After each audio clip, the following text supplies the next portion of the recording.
And welcome student, આપ સૌનું delta school YouTube ચેનલમાં હાર્દિક સ્વાગત છે.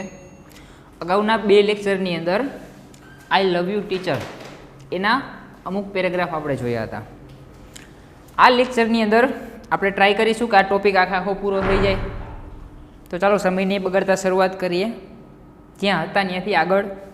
In 1896 I moved on to the Cambridge School for Young Ladies in Massachusetts, એટલે કે મેસેચ્યુસેટ કેમ્બ્રિજ સ્કૂલની અંદર હું એક યુવતી હતી કે જે 1896 ત્યાં ગઈ. This was really a great achievement for a lady like me who was blind, deaf and could barely produce sound for communication. તો બહુ મસ્ત સેન્ટેન્સ છે.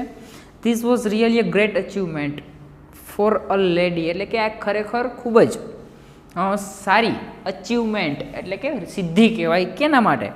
તો કે ફોર અ લેડી લાઇક મી, મારા જેવી સ્ત્રી માટે કે જે અંધ હતી, બેરી હતી અને barely produce sound for communication, વાર્તાલાપ માટેનો અવાજ માંડ માંડ ઉત્પન્ન કરી શકતી હોય. બરાબર ને? કોમ્યુનિકેશન એટલે વાતચીત, ઉત્પન્ન કરવું, પ્રોડ્યુસ માંડ માંડ એટલો અવાજ ઉત્પન્ન કરી શકતી હોય એવી સ્ત્રી આ કેમ્બ્રિજ સ્કૂલમાં પહોંચી, એ મારા માટે મહાન સિદ્ધિ કહેવાય. I began writing poems and stories, મેં કવિતાઓ અને વાર્તાઓ લખવાનું શરૂ કર્યું. શોર્ટલી બિફોર માય એક્ઝામિનેશન, મારી પરીક્ષાની ટૂંકમાં મારી પરીક્ષામાં આઈ લોસ્ટ માય ફાધર, મારા પિતાજી મેં ગુમાવ્યા, એટલે કે એના પિતાજી મૃત્યુ પામ્યા હતા. ઓલ્ધો છતાં પણ extremely disturbed, emotionally disturbed, I did my best in the examination.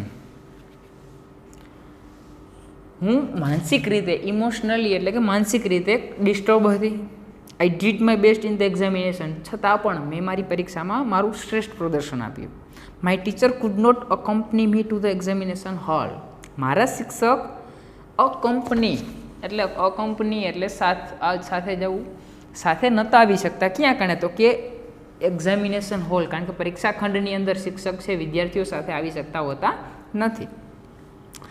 There a teacher spelled out the question in my hand and I typed out the answer.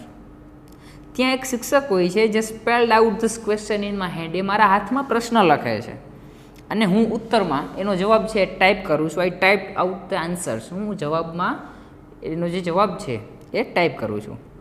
Van the result was declared, હવે જ્યારે પરિણામ આવ્યું, I was so full of joy to hear that I had passed all the subjects. When the result was declared, હવે જ્યારે પરિણામ જાહેર થયું, I was so full of joy to hear that, મને એ સાંભળીને ખૂબ આનંદ થયો કે I had passed all the subject, મેં મારા બધા જ વિષયો પાસ કરી લીધા હતા. એ સાંભળીને મને ખૂબ ખુશી થઈ. તો અહીંયા કણે આ પેરેગ્રાફ પૂરો થાય છે. આમાં લગભગ કાંઈ એવું અઘરું નથી કે જેથી કરીને મારે બીજી વખત રિવિઝન કરાવવું પડે. આપણે આગળ જોઈએ. I remember my first day at the Radcliffe College in 1900. મને યાદ છે મારો પહેલો દિવસ રેડક્લિફ કોલેજમાં 1900માં, કારણ કે 1900માં હેલન કેલર છે આ રેડક્લિફ નામની કોલેજમાં જોડાઈ છે. આઈ ન્યૂ, હું જાણતી હતી કે there were challenges in my way, મારા રસ્તામાં ઘણી બધી મુશ્કેલીઓ છે, પડકારો હશે. But I was eager to overcome them, પરંતુ એને પાર પાડવા માટે આતુર હતી. The professor looked far away as if they were speaking through a telephone, શિક્ષકો પ્રોફેસરો એટલા બધા દૂર ઊભા રહેતા કે જાણે કે તેઓ ટેલિફોનમાં વાત કરતા હોય, એટલા દૂર ઊભા રહેતા. The lectures were spelled into my palms as rapidly as possible, એનો જે લેક્ચર છે એ મારી હથેળીમાં લખવામાં આવતો એકદમ ઝડપથી, શક્ય એટલો ઝડપથી એની હથેળીમાં લખવામાં આવતો. I would note down whatever I remembered when I went back home, I would note down, હું એ બધું નોંધી લેતી. વોટ એવર, જે કંઈ પણ યાદ રહેતું, આઈ રિમેમ્બર્ડ યાદ રહેતું, એ બધું નોંધી લેતી. Van I went back home, જ્યારે હું ઘરે આવતી ત્યારે બધું યાદ કરી અને નોટબુકમાં નોંધી લેતી. તો આ બીજો પેરેગ્રાફ થયો. ફટાફટ આનું રિવિઝન જોઈ લઈએ. I remember my first day at the Radcliffe College in 1900. મને 1900માં રેડક્લિફ કોલેજમાં મારો પહેલો દિવસ યાદ છે. I knew there were challenges in my way. હું જાણતી હતી કે મારા રસ્તામાં ઘણી બધી મુશ્કેલીઓ આવશે. But I was eager to overcome them. પરંતુ હું એમને પાર પાડવા માટે ઉત્સુક હતી. ધ પ્રોફેસર્સ લુકડ ફાર અવે. પ્રોફેસરો ઘણા બધા દૂર ઊભા હતા.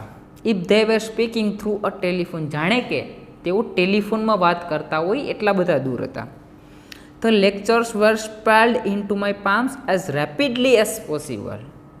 એ લેક્ચર છે એ spelled into my palm, મારી હથેળીમાં લખવામાં આવતો. એઝ રેપિડલી એટલે એકદમ ઝડપથી, એઝ પોસિબલ એટલે કે શક્ય હોય એટલો, જેટલું શક્ય હોય એટલું ઝડપથી એની હથેળીમાં એ લેક્ચર આખું લખવામાં આવતું. આઈ વુડ નોટ ડાઉન. હું એ નોંધી લેતી. વોટ એવર, જે કંઈ પણ. આઈ રિમેમ્બર્ડ, મને યાદ રહેતું. Van I went back home, જ્યારે હું ઘરે પાછી આવતી ત્યારે હું યાદ કરી અને નોટબુકમાં એ બધું નોંધી લેતી. Here I began to write about my life. અહીંયા મેં મારા જીવન વિશે લખવાની શરૂઆત કરી. I wrote the story both in Braille and on a normal typewriter. જે મેં બંને ભાષામાં લખેલી છે, સામાન્ય ભાષામાં પણ લખેલી છે અને બ્રેલ ટાઈપરાઇટરમાં પણ લખેલી છે. The story of my life was edited by John Macy. મારી જીવનની વાર્તા એટલે કે મારી આત્મકથાનું સંપાદન જ્હોન મકાઈ દ્વારા કરવામાં આવ્યું હતું. The writing was published in a magazine in 1903.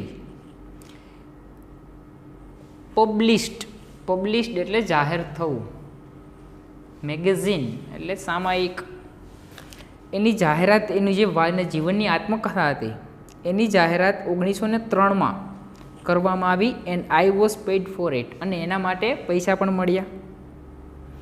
V the blind, અમે અંધજનો, are as indebted to Louis Braille as mankind is to Gutenberg. અમારા જેવા અંધ લોકો માટે લુઈસ બ્રેલ એ મેનકાઇન્ડ એટલે માનવજાત, આખી માનવજાતિ માટે એક આદર્શ ગણાય કે જેના દ્વારા અંધ લોકો છે એ વાંચી શકે એવી એને ભાષા શોધી, જેને આપણે બ્રેલ લિપિ કહી, બરાબર ને, કે જેની મદદથી અંધ લોકો છે એ વાંચી શકે. તેના માટેનો આભાર માને છે. ઓન 28th June 1904, 28મી જૂન 1904, I graduated from the Radcliffe college. મેં સ્નાતકની પદવી રેડક્લિફ કોલેજમાં પૂરી કરી. આઈ ફેલ્ટ પ્રાઉડ, મને ખૂબ ગર્વ થયો. That I become the first deaf blind person to earn a bachelor of arts degree. I become the first, હું પહેલી વ્યક્તિ હતી કે જે બહેરી અને અંધ વ્યક્તિ હતી કે જેને બેચલર ઓફ આર્ટ્સ એટલે કે BAની ડિગ્રી મેળવી હોય એવી હું પહેલી વ્યક્તિ હતી. એનું મને ગર્વ હતો. I began to feel that I must educated people on ways to help the blind. I began to feel, મને એ પણ લાગતું હતું કે I must educate people, મારા જેવા શિક્ષિત લોકોએ આ અંધ લોકોની મદદ કરવી જોઈએ.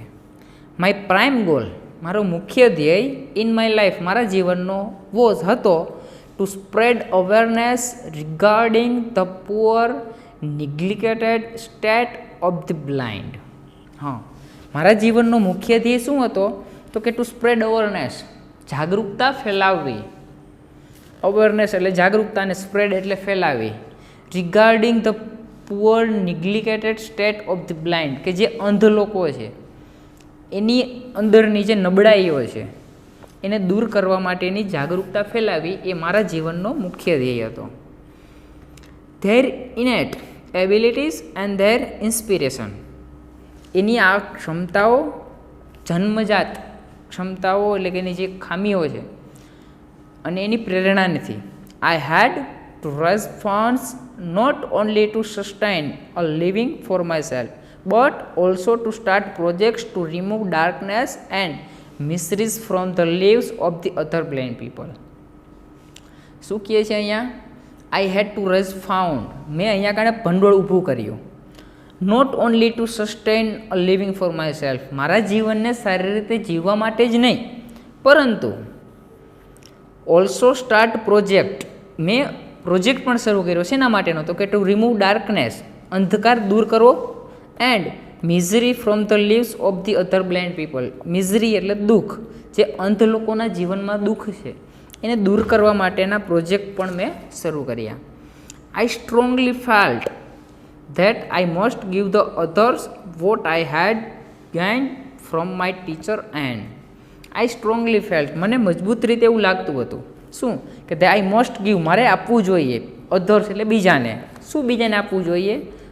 કે I had gained એટલે કે મેં જે મેળવ્યું છે, from my teacher and મેં મારા શિક્ષક એન પાસેથી જે મેળવ્યું છે એ મારે બીજાને આપવું જોઈએ, આવું મને લાગતું હતું Helen કેલરને. Then came a dark cloud in my sky. પછી મારા જીવનમાં એક અંધકારનું વાદળ આવે છે. I was deeply concerned about that. હું એના વિશે ખૂબ જ ચિંતિત હતી. My teacher's eyesight was worsening day by day. મારા શિક્ષકની દૃષ્ટિ દિવસે ને દિવસે ખરાબ થતી હતી, એટલે કે બગડતી જતી હતી. એઝ અ રિઝલ્ટ, એના પરિણામે she could not see clearly. એ સારી રીતે જોઈ શકતા ન હતા. She was brave enough to fight against her problem. તે બહાદુર હતા અને તેને આ સમસ્યા સામે લડ્યા. But I was sorry because she did not heed to her problem of her eyes. But I was sorry, પણ મને માફ કરજો કારણ કે she did not heed, તે પોતાની જે સમસ્યા હતી, એની આંખોની સમસ્યા હતી, એને સંતાડી શક્યા નહીં. Instead she continued to help me. તેમ છતાં પણ એને મને મદદ કરવાની ચાલુ રાખી. એટ લાસ્ટ, અંતે, my teacher lost her eyesight completely. મારા શિક્ષકે એની દ્રષ્ટિ પૂરેપૂરી ગુમાવી, કમ્પ્લીટલી, એન્ડ બીકમ બ્લાઇન્ડ, અને એક અંધ બની ગયા બાય ધ યર 1935, અને 1935 તે અંધ બની ગયા. She sacrificed her eyesight for me. તેણે પોતાની દ્રષ્ટિ મારા માટે સેક્રિફાઈસ એટલે કે કુરબાન કરી. What a great sacrifice it was. કેટલું મહાન બલિદાન કહેવાય. If she had not support and encouraged me to learn. જો તે મને સાથ ન આપોત અને હિંમત ન વધારત ભણવા માટે, તો I would not have enjoyed the beauty of the world. તો હું આ દુનિયાની સુંદરતાને ન માણી શકત. I can not think myself apart from her. હું મારી જાતને તેનાથી દૂર ન વિચારી શકું. My heart always speaks. મારું હૃદય હંમેશા બોલશે, આઈ લવ યુ ટીચર. હું તમને ચાહું છું ટીચર. તો અહીંયા કારણે હેલન કેલરે પોતાના જીવનમાં એને જે સમસ્યાઓ આવી, એના જીવનની જે તકલીફો આવી, એ તકલીફોમાંથી પાર પાડવા માટે એના ટીચરે એને જે મદદ કરી, જે બલિદાન આપ્યું, એ અહીંયા આપણને સ્ટોરીમાં આપેલું છે. તો આશા રાખીશ કે તમને બધાને આની અંદર કમ્પ્લીટ સમજાઈ ગયું હશે. છતાં પણ જો કંઈ પ્રશ્ન હોય તો કોમેન્ટ બોક્સમાં ચોક્કસ જણાવજો, જેથી કરી અને એક કોમેન્ટ વાંચીને આપણે એનું સોલ્યુશન મેળવવાનો પ્રયત્ન કરીશું.